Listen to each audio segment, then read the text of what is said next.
For more on this and how talks are, I guess what we should expect from the talks, I'm joined by Sourabh Gupta. He's the resident senior fellow at the Institute of China-American Studies and also a senior Asia-Pacific International Relations Policy Specialist. Good to see you. Thank you very much. I think you may have caught what Nathan was saying at the end there, but there's always a lot of talking, but it never seems to be enough action. Is it going to be different this time? No, it's not going to be different this time.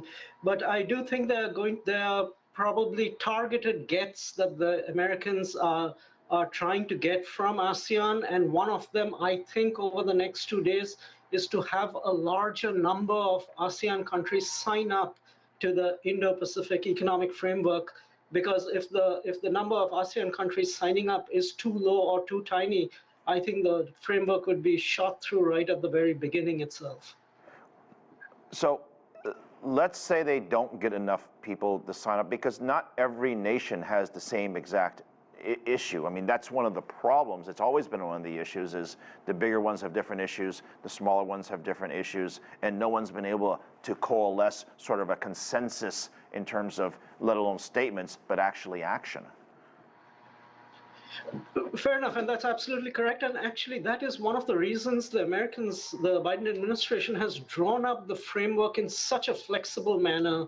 4 pillars, you can join any pillar. And understandably, at this point of time, when the full framework has not is not ready as yet fully, countries are still a little leery as to what they're going to sign up for. And so this is a rolling process, and they can sign up later and the negotiations can happen. And I think the US itself is hosting the APEC chair next year. So there is a chance to have early harvest agreements, et cetera, et cetera.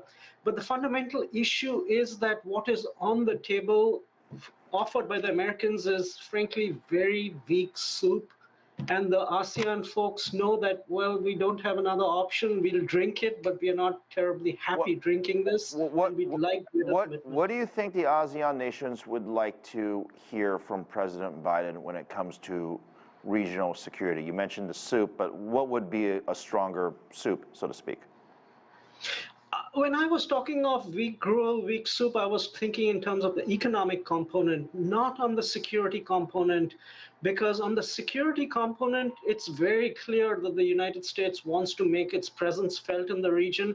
And frankly, here too, ASEAN has an issue, because the way it wants to make its presence felt is by utilizing the services of everybody except ASEAN, be it, I think the administration there was talking about this summit and saying of its commitment to the region, and it talked about Quad, AUKUS, and the Pacific Islands. And all of these were security issues, did not involve ASEAN, and had no economic component.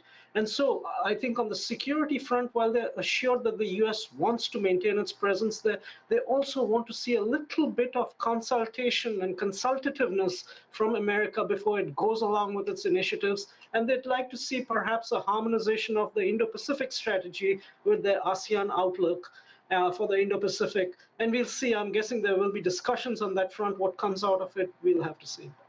What about the issue of supply chain issues on the economic front? There's been a lot of talk about China, part of the shutdowns. Some of that business has gone to ASEAN nations. Perhaps might that be one of the topics that President Biden might ask them to open up their economy perhaps furthermore? Yes, supply chains is a topic, is definitely going to be a topic, and it is important in the context of America's attempt to selectively decouple from parts of from the Chinese supply chain. As we all know, the Chinese supply chain, or the Asian supply chain, which runs through China, essentially winds its way through Southeast Asia. So it's not easily people can't divorce themselves, the region cannot divorce themselves from these supply chains and have alternative supply chains. That having been said, yes, parts of ASEAN have been a beneficiary of the trade war, which the Americans have prosecuted, I would say failingly, with regard to the Chinese.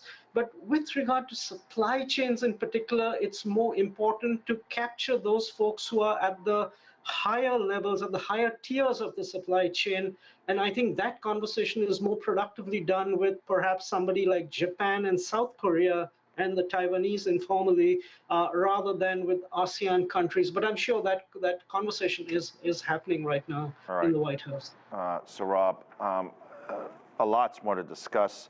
Look forward to continue to have you discuss this in the days to come. Thank you very much from the China American Studies.